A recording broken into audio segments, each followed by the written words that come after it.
अब ओपन होते तो आपको ये नजर आ रहा होगा, ठीक है। अब इनमें जो है क्या फंक्शन किस तरह से डिपेंडेंट होते हैं ओपनिंग एंड क्लोजिंग में। डे टाइम में ज़्यादातर प्लांट्स के अंदर डिफरेंट किस्म के प्रोसेस हो रहे होते हैं, लाइक रिस्पिरेशन के जो प्रोसेस है प्लांट्स 24 आवर्स कर रहे होते हैं, लेकिन फोटोसिंथेसिस यानी प्लांट्स अपनी ग़िज़ा बनाने का जो प्रोसेस है वो डे टाइम में ज़्यादा करते हैं, क्योंकि वहाँ पर इनको फोटोसिंथेसिस के लिए फोटो का होना बहुत ज़रूरी है, मीन्स कि सनलाइट का होना बहुत ज़रूरी है।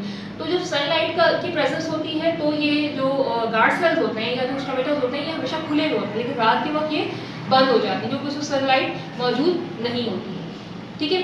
और इसके अलावा जो है ऑपरेशन का जो प्रोसेस हो रहा होता है, ट्रांसपायरेशन का भी जो प्रोसेस है वो भी डे टाइम में भी ही होता है। तो जितने भी हायर प्लांट्स हैं जिनमें स्टोमेटास मौजूद होते हैं उनमें ज़्यादातर जो डिफरेंट प्रोसेस हैं, डिफरेंट केमिकल रिएक्शंस हैं या मेटाबॉलिक प्रोसेस हैं बॉडी में, वो डे टाइम में ही प्रोसीड होते हैं क्योंकि सनलाइट मौजूद होता है।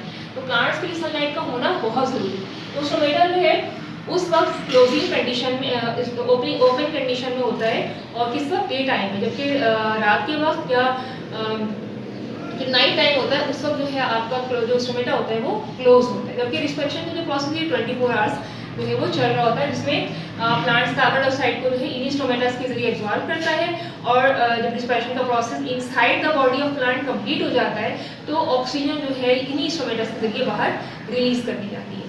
तो ये है आपका स्टोमेटा और ये सारा जो प्रोसेस है ये स्टोमेटा के जरिए ही सिर्फ रिस्पायरेशन का प्रोसेस नहीं होता है, गैसेस एक्सचेंज का प्रोसेस स्टोमेटा के जरिए नहीं होता, दीगर और फर्दर प्रोसेस और फर्दर फंक्शंस भी जो है वो स्टोमेटा परफॉर्म कर रहा होता है, जैसे फोटोसिंथेसिस के लिए भी जो है स्टोमेटास जो है वो फंक्शन करता है। इसके अलावा जो ट्रांसपायरेशन या ऑपरेशन का जो प्रोसेस है उसके लिए भी स्टोमेटा अपना फंक्शन सर अंजाम देता है। तो ये आपका आज मुझे इतना ही पढ़ाना था स्टूडेंट्स आप लोगों को। अब इससे रिलेटेड क्या वर्क है आइए देखते हैं।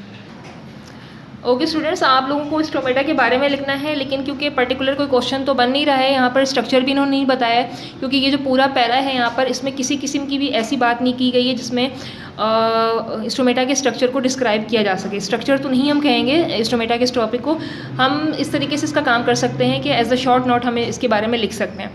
तो आप हेडिंग डालेंगे शॉर्ट नोट की, और शॉर्ट नोट की हेडिंग डालने के बाद अब स्टोमेटा की हेडिंग डालेंगे, और मैंने इसको थोड़ा सा शॉर्ट किया है क्योंकि एज अ शॉर्ट नोट है, थोड़ा इसको हम शॉर्ट फॉर्म में राइट करते हैं और याद भी करते हैं। तो जो मुझे इंपॉर्टेंट पॉइंट्स लग रहे हैं वो मैंने यहाँ पर टिक लगा दिया, दीज आर से लेकर लीव्स तक, उसके बाद ईच से लेकर सेल्स तक, ठीक है। उसके बाद इस यहाँ पर है द ओपनिंग से लेकर लास्ट डार्क तक, ठीक है। यहाँ तक आप ये लिख लेंगे, ये पूरा आपका as a short note work है, ठीक है। सिंगुलर स्टोमा मीन्स जो है वो माउथ, ये मत आप लिखिएगा, सिर्फ स्टोमेटा की सिंपल हेडिंग डालेंगे। इसके अलावा यहाँ पे गैसेस एक्सचेंज दिखा रहे हैं स्टोमेटा के जरिए, डायग्राम्स बनी हुई हैं, स्टोमा ओपन और स्टोमा क्लोज। अच्छा, स्टोमा का मतलब होता है सिंगल, स्टोमेटा का मतलब होता है प्लूरल, यानी एक से ज़्यादा स्टोमा होंगे तो उन्हें हम स्टोमेटा कहते हैं, क्योंकि यहाँ पर एक ही स्टोमा की बात हो रही है। ये दोनों को अगर हम कहेंगे तो ये दोनों मिलकर स्टोमेटा बनाएंगे। सिंगल को हम स्टोमा कहते हैं, और अगर एक से ज़्यादा स्टोमा मौजूद है तो वो स्टोमेटा कहलाते हैं, ठीक है। तो एक ये स्टोमा ओपन है और एक स्टोमा जो यहाँ पे क्लोज है, इन दोनों की डायग्राम बनेगी, ठीक है। और यही आपका वर्क है स्टूडेंट्स, इसको याद भी कर लीजिएगा।